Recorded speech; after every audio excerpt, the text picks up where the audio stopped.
How many times as a kid did you run to the kitchen, swing open those refrigerator doors, and say something like, "Mom, there's nothing to eat. I'm starving to death"? Likewise, how many of us dread Fast Sunday and barely make it through a 2-hour block just to rush home and eat all the food we can find? Fasting rarely sounds fun, and going without food is difficult and uncomfortable. However, research from around the world has begun to demonstrate that going without food on a regular basis actually has a lot of health benefits.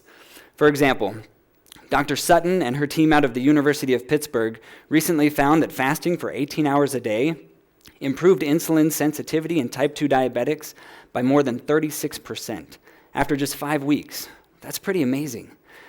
Additional benefits from fasting can be seen here at the image on your left and include things like decreased blood pressure, improved nerve repair, a longer lifespan, and our list goes on, as you can see.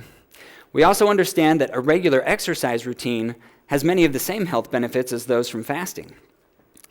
Now, there are several biological markers that we can use to actually quantify the point at which we start recognizing many of these benefits.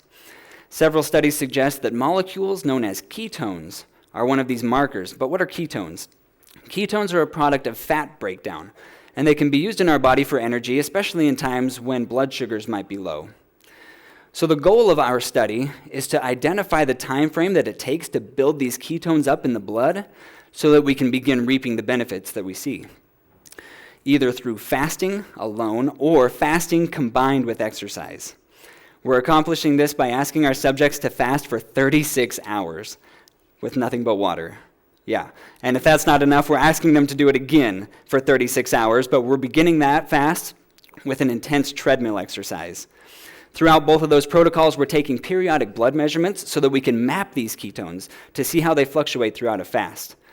Preliminary data is showing us that combining a fast with exercise is actually one of the most efficient ways to build these ketones and get these benefits.